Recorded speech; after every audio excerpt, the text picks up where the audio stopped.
Hello and welcome to day 5 of your Navigate Your Way to More Success. So today we're going to be exploring what success looks like. So far in our days together, we have learned how our thoughts, our feelings and our actions create our outcomes. And we have learned that we can influence our thoughts, our feelings and our actions to create better outcomes, the kind of outcomes that we want to create more success. So today we're going to be focusing on exploring what our success looks like. Your challenge for yesterday, for day 4, was to start to notice that besides money and career progress, what do you want from your work? What else do you want to get from your work? And to start to notice what other people seem to want to get from their work as well. All of this is going to help us to define what success looks like for you. Now, it's easy to say that success is this: happiness, togetherness, wealth, health, happiness. And maybe that is the meaning and the purpose of our lives, why we are here. But what actually do we mean by happiness, and how does happiness contribute to our wealth and our health? Because it does. Now, it may feel selfish to think about our happiness and to focus upon our needs in terms of defining our success. But in truth, we can't give with empty pockets. We can't give, we can't care as much with an empty heart. So if we are not happy, it taints all of our interactions with the people. So looking after our happiness is actually an act of generosity, because if you're the kind of person that I think you are, the kind of person who invests their time in doing this kind of self-development work, then I know that you will use your happiness to help more people and to help them more deeply as well. This selfishness, this need to be happy can be done in different ways, but one of the ways that many people try to do is by putting other people down. And the reason they do that is because temporarily it makes them feel better. It makes them think they look better or sound better when they put somebody else down. And that's because a lot of the way that we actually define success isn't like this. We actually define our success based on other people, using this model. So it's about this benchmark of success based on what other people are doing, how successful they appear to be. And it's not as unusual as you may feel having this benchmark of success based on other people, because that's how we have been brought up to this point, with our parents, with our teachers, with our managers, all trying to tell us, share, help us to decide what we should be, should have, and should be doing. So we're used to using this benchmark of success. And that will be based upon people that we know, people that we see on television, and increasingly people on social media. I mean, they are called and paid millions for being social media influencers, because they literally influence us by determining, or we determine, our level of success based upon them. So we have thoughts, we have feelings about how successful they are based on what we can see and based upon what we can hear, which is this. And then we define our success based around how we compare to them. So our success ends up being what I think about me based on what I think about other people. You can hear there's a lot of thinking there, not a lot of know, a lot of perception. But we all know in reality that what we see on social media is not the whole picture. We may see the prettiness, the laughter, we may see that they've got lots of money, but we also hear about the divorces, the breakups, the arguments they end up having with each other and with other celebrities. It's not all that we make it out to be. But when we do compare ourselves to other people, here's what happens. We say, oh, I'm more successful than that person, but I'm less successful than that person. And therefore, I probably should be doing this, I ought to do that, or I'm expected to do something else. We put these high standards on ourselves when we compare our success based on what we think is going on for somebody else. I love this saying, there is no failure, only feedback. There is no failure, only feedback. And if that were true, that would mean that we don't have to fear failing something. We don't have to fear trying something in case it fails. And you would see that with young children, we do this all the time. We try to protect them, of course, but we also encourage them to give things a go, to have a go at it, because we know that's the best way for them to learn. But as we get older, so many of us have had painful experiences that we stop trying.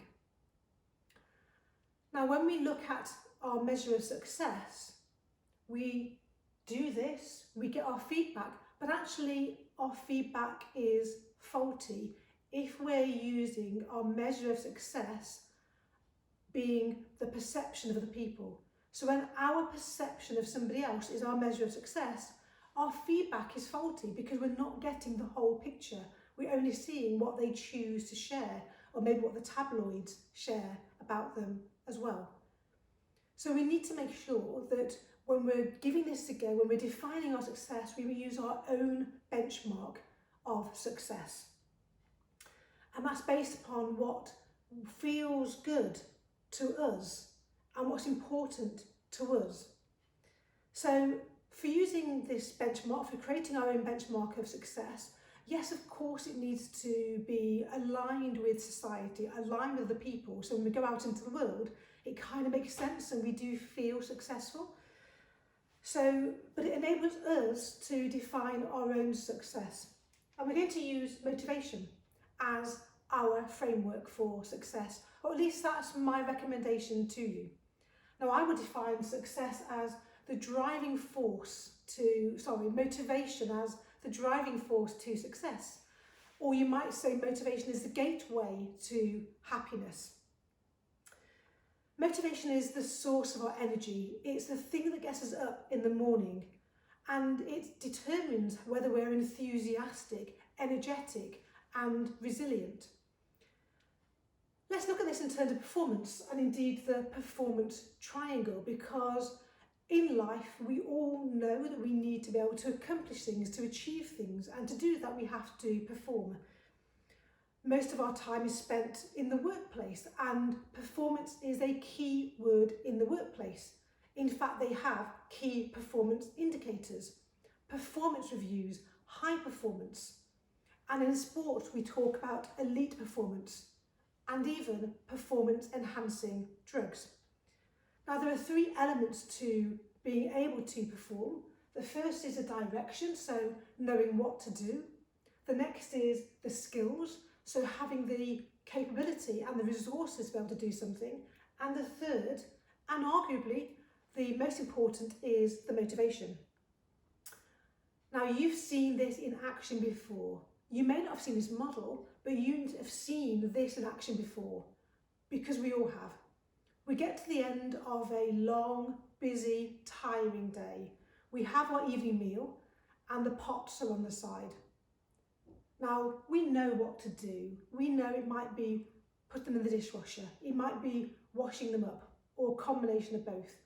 We definitely have the skills and the resources to be able to do it, but whether it gets done or not, whether we perform that task, depends upon our motivation. Do we have the energy, the desire to do it? And it's exactly the same thing about doing some exercise or going to the gym. You know, we know what to do, we have the capability to do it, but do we have the desire and the energy? So motivation is playing a part in your life already, so we can use that to use it for your measure of success. Now, I've worked with thousands of leaders, thousands of coaches, And I can tell you that motivation is the key to success, to unleashing that energy. And when you align what you're doing, your direction, so your career, the task that you're doing, with your motivation, the energy flows. It makes an enormous difference. Life gets so much easier, and then you go and gain the skills that you need because you're motivated to achieve it. It's that old saying, where there's a will, there's a way. Equally, we can align our motivation to our skills, and then you'll find a career where you can use your motivation and your skills. The most obvious ones are going to be singers, performers, IT engineers, and perhaps nurses. The skill, the capability, the desire came first. That desire to play, to tinker, to care, and to comfort all came first. The motivation, followed by learning the skill. Now, before we carry on, let's talk about money. I mean, money quite often is a bit of a dirty word, an unspoken thing, even though it's vitally important. Money is a given. We need it in all of our societies globally when we interact with other people, particularly outside of our family and our communities, because we need it to exchange. Money is a currency. It's a way of exchanging one thing for another. So it's also a measure of fairness within our work as well. So it's a given that you want to be fairly rewarded for the effort that you make, the energy, the contribution, the expertise and creativity that you have. It's also given that you want to be well paid for it, because money is not just about money. Money is also a provider of security, of freedom, of choices, of the ability to be able to be with our family, be with our friends, because we can afford to do things together, and to provide an education for our children and retirement funds. So it's a given that money is important and that you need to be fairly and ideally well rewarded. So I'm expecting that to be in your definition of success. So having said that, and having noted it's going to be in there as part of that wealth, let's go and back and have a look at motivation. And we're going to use Maslow's hierarchy of needs because it's the most well-known model of motivation globally. And I'm a senior practitioner of a tool called Motivational Maps, which uses and incorporates the knowledge of Maslow's hierarchy within it. And I have used that tool with leaders, coaches, trainers all around the world. And I know it makes a massive difference for them and for their teams and their clients, which is why I know that using motivation as definition for your success and the way to navigate for more success is going to work for you if you give it a go. And that's why you're here, right? Yeah? Now, the basic structure of Maslow's hierarchy is this pyramid. And alongside these layers, which have been expanded to fit in the 9 motivators of the motivational maps. Now, every person has their own unique profile of motivation. And that's why we make different decisions, why we follow different career paths as well, why something that I enjoy isn't necessarily something that you're going to enjoy. But within those unique motivation profiles, we all have the same core ingredients, the same 9 motivators. We call these the motivators of work, but we have them in different proportions and they're satisfied to different amounts, and they may mean slightly different things to each person as well. Like our RAS that we talked about earlier, our motivation is another filter on our thoughts and our feelings, and the one that is most aligned to determining our choices and our behaviour.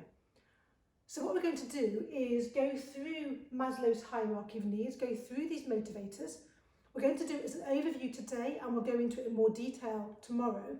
And as I go through them and just start to describe them, just make a note, maybe jot it down on a piece of paper, which are the ones that seem to resonate with you in terms of what you want as part of your definition for success, and the ones that help you to feel happier especially in your work.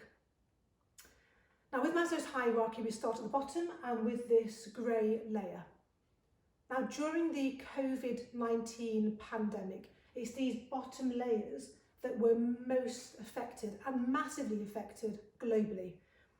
So we can see that with our biological and our physiological needs, the very need for air, the need for food, particularly when people started stockpiling food and it was hard to actually get what we needed.